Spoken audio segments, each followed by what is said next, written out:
E aí, gente, vamos conversar? Bem-vindo!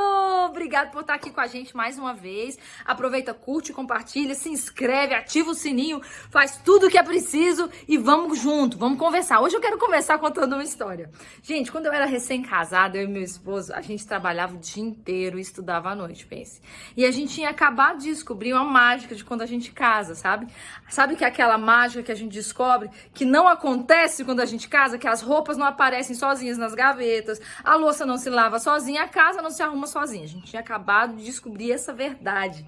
Então a gente estava trabalhando o dia inteiro, estudando à noite e tinha que arrumar um momento para faxinar. Qual era o momento? A madrugada. Aí fomos nós, eu e ele juntos, fazer a faxina na casa na madrugada. Tarde da noite, mais de meia-noite, a gente lá faxinando. Eu tinha um cabelo bem enroladinho, assim, bem comprido. E a gente tava ali fazendo a faxina no final da madrugada, eu já tava exausta, eu sentei na cama, assim, exausta, com aquela cara, assim, passada, e ele sentou do meu lado. E a gente olhou um pro outro, ele olhou pra mim, arregalou o olho e falou assim, amor, seu cabelo deu filhotinho. Aí eu, como é que é? Eu tava com tanto sono, tão cansada. Ele, seu cabelo deu filhotinho. Ele tirou do meu cabelo um maço de bombril e falou assim, amor, seu cabelo deu filhotinho, olha aqui.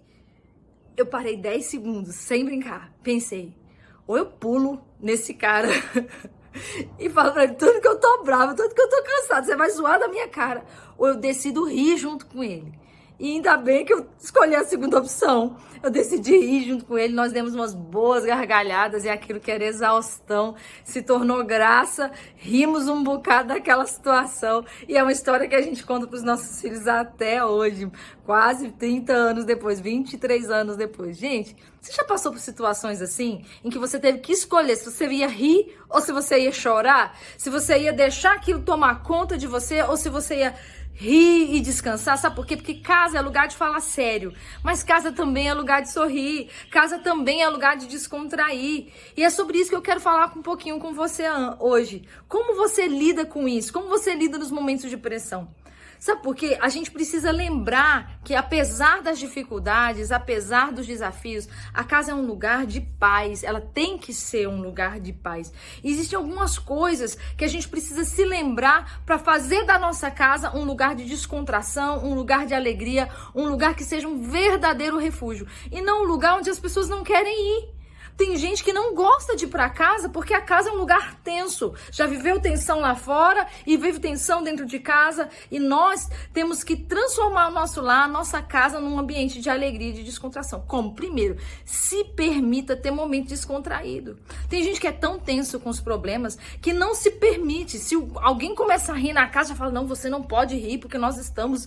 Não, gente, se permita descansar, se permita rir, se permita descontrair, se permita sentar à mesa, tomar um cafezinho e rir um bocado junto com as pessoas que você ama. Outra coisa que a gente tem que fazer é se perguntar se aquele problema daqui a 5 anos vai ter tanta importância assim. Um dia eu ouvi essa pergunta e eu comecei a fazer isso. Peraí, e essa situação daqui a 5 anos, ela vai fazer tanta diferença assim na minha vida? Ela vai ser tão importante assim na minha vida? Ou vai ser uma coisa a mais?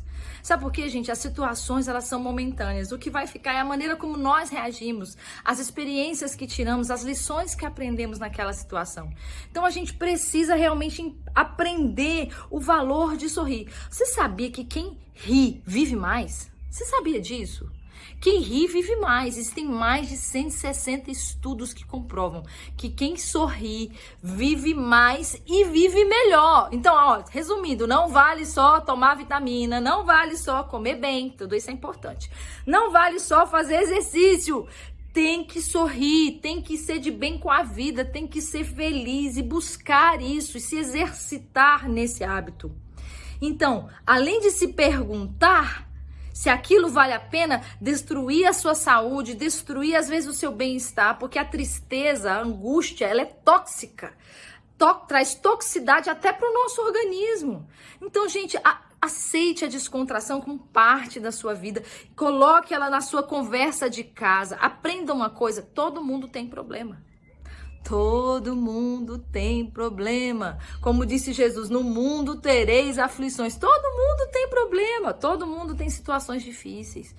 E Faça dessas situações difíceis, às vezes, uma oportunidade de você crescer e mostrar para aqueles que são seus e aprenderem juntos que existe muito mais além do que aquela dificuldade.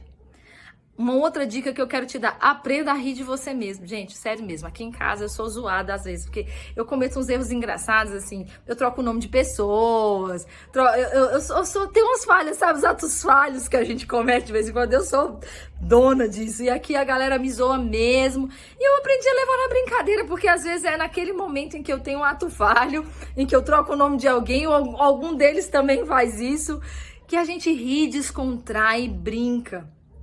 E transforma aquela situação que tinha tudo para ser tensa numa situação de alegria. E aprenda também a entregar tudo nas mãos de Deus. Tem coisas que a gente consegue carregar e tem outras que só Deus consegue. Para essas, coloca na mão dele, deixa ele levar essa situação, deixa ele ir para frente.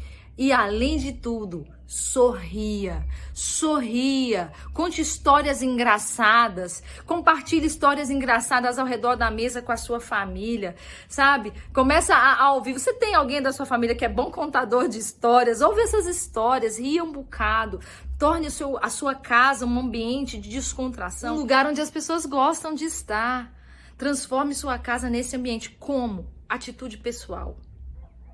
Que você decida estar feliz. Não são as circunstâncias que nos fazem felizes, é a maneira como a gente enxerga a vida, é a maneira como a gente decide lidar com elas, sabe? Porque as circunstâncias, elas são passageiras, elas são transitórias na nossa vida. A maneira como lidamos com ela é que vai ficar marcado na nossa própria vida e na vida das pessoas com as quais a gente convive.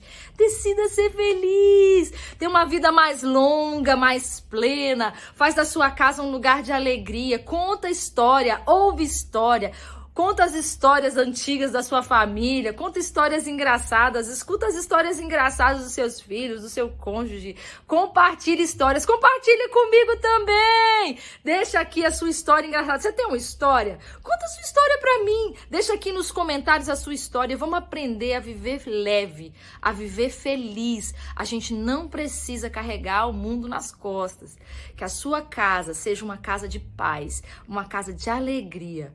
Sorria. Um beijo grande e até semana que vem.